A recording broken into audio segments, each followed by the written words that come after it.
Hey everyone, Cody Hayes here, and I'd like to welcome you to part two as we examine the Gospel of Matthew. And where we left off was with the birth of Jesus, just getting started into the birth of Jesus. And I mentioned how the Gospel of Matthew has a chronology which shows the ancestry of Jesus through his foster father Joseph. And the big thing, of course, would be the Davidic lineage, because that was a major element in fulfilling the messianic prophecy. And it traces his ancestry back to Abraham, the father of the faith, the patriarch. Also, it mentions how Jesus was conceived by a Holy Spirit, so a child conceived through asexual means to a virgin woman named Mary, so Jesus had no earthly or human father. And whether his mother Mary remained a virgin or had any other children after Jesus is not the concern of Matthew.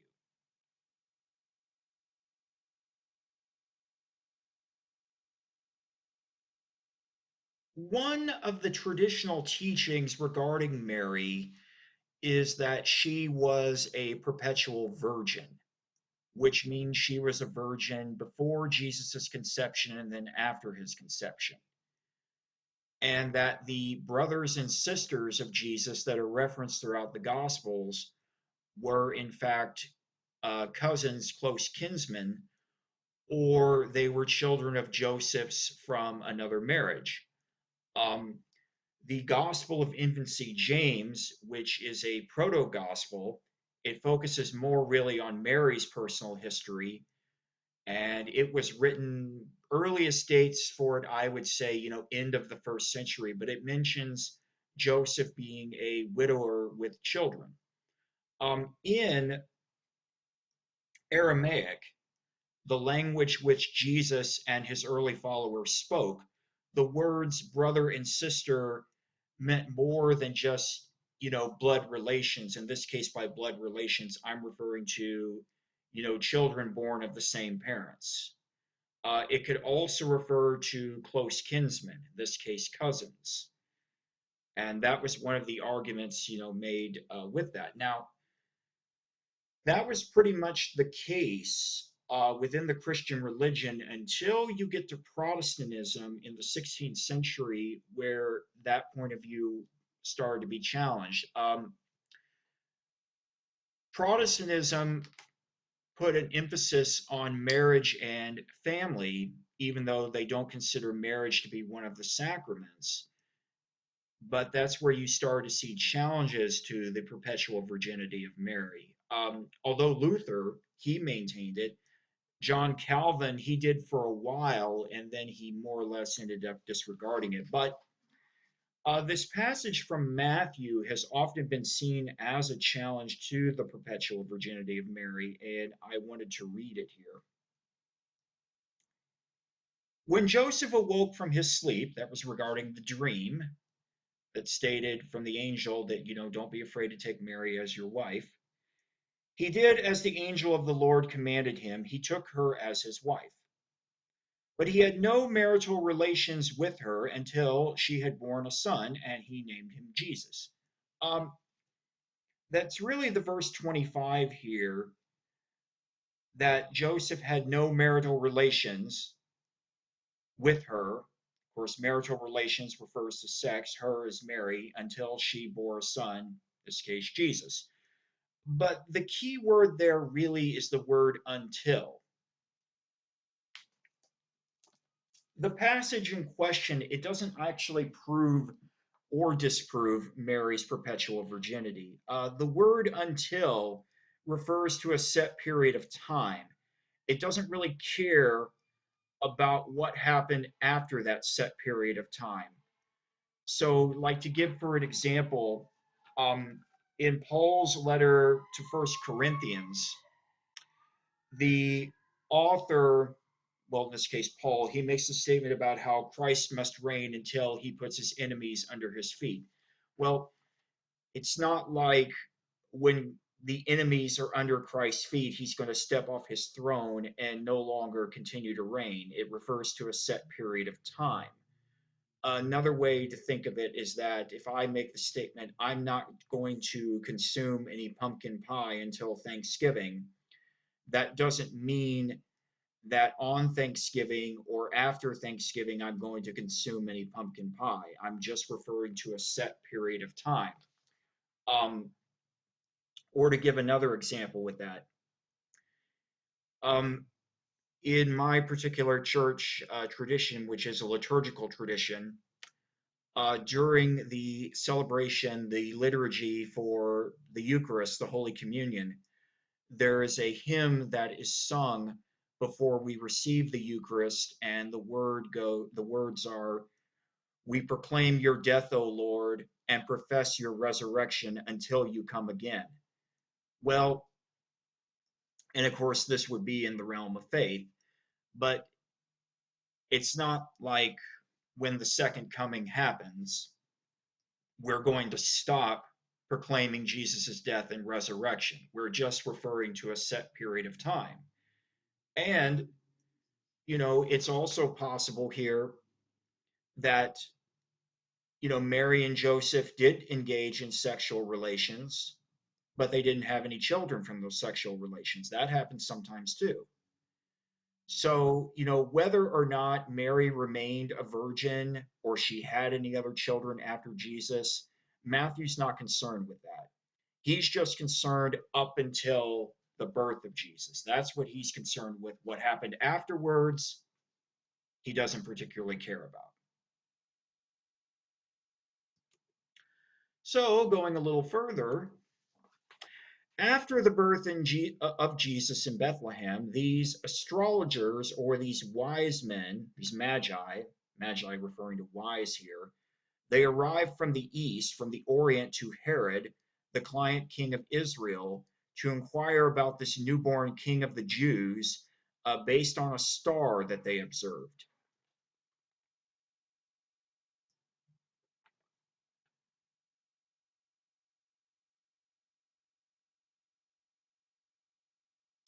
So these wise men, these magi or astrologers that arrived from the east, we don't know exactly where.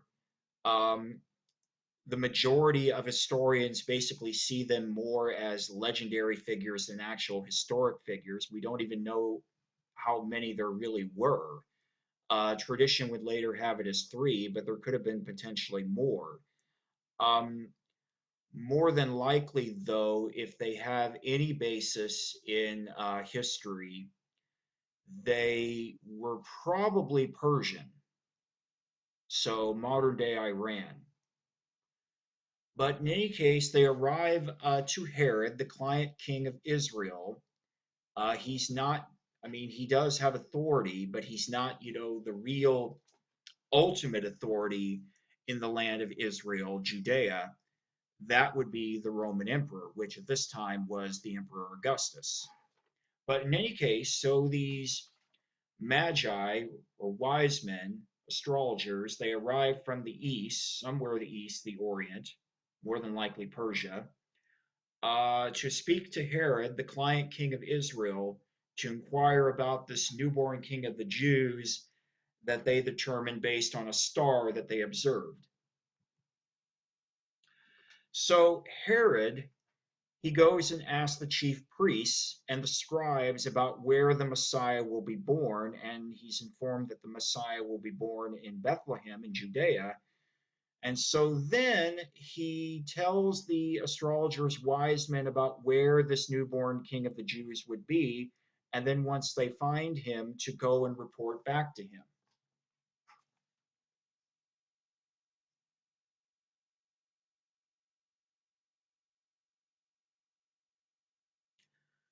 Um, the notion of the Messiah being born in Bethlehem in Judea, and it's based on an interpretation of the prophet Micah, but there are other interpretations relating to the Messiah in Micah. One understanding is that he will be born in Bethlehem in Judea, but another interpretation is that where he's actually born is insignificant. It's just that he would be part of the Davidic lineage, which of course comes from Bethlehem, as David was from Bethlehem.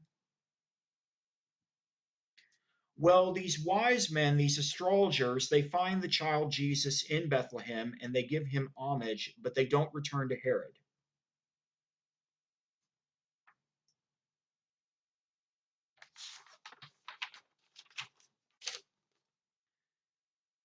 So these wise men, these astrologers, they find the child Jesus, they give him homage, but they're warned not to return to Herod. So then they go a different manner to their own country, wherever they were actually from.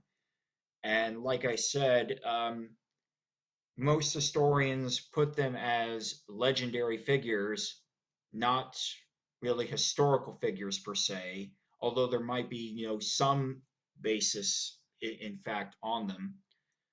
But they more than likely probably were Persian. And so after they give homage to the child Jesus, they make their way back to Persia.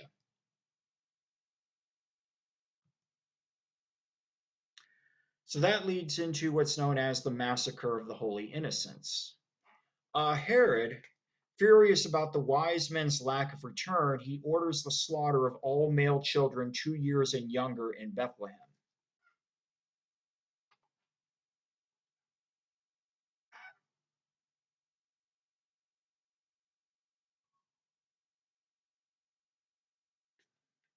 I mentioned when I went over the acceptable and unacceptable translations of the Bible for this class, I stated how no translation is perfect, but some are better than others.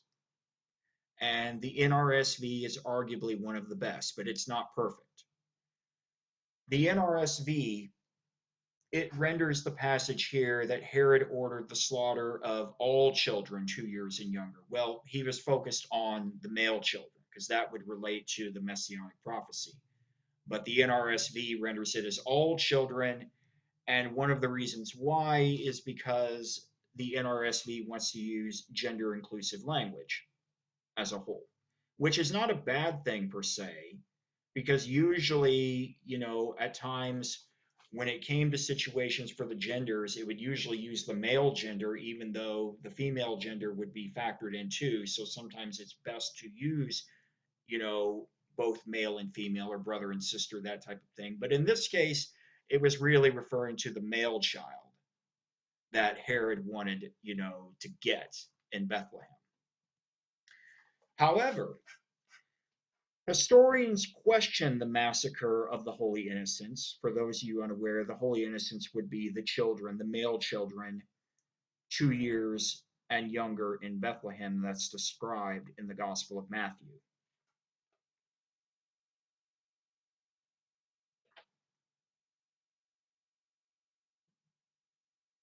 So why do historians question the massacre of the Holy Innocents? Well, let's look at some of the reasons why. One reason why is that while historians could see Herod doing something like this, that does not mean that he did do something like this.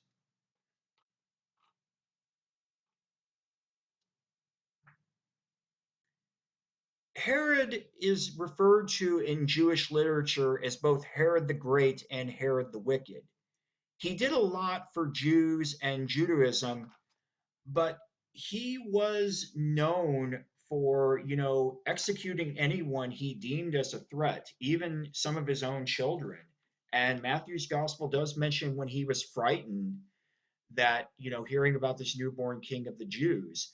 And some of this may have had to do with the fact that Matthew, or excuse me, not Matthew, Herod was not a Jew from birth. He was a convert into Judaism. And there were some Jews that never really saw him as, I guess you could say, a real Jew. I have known within the Christian tradition individuals, who convert to a faith that practices infant baptism, and people that were part of the faith from the cradle sometimes don't recognize them as valid. Well, we need to stop here, but we will continue forward later.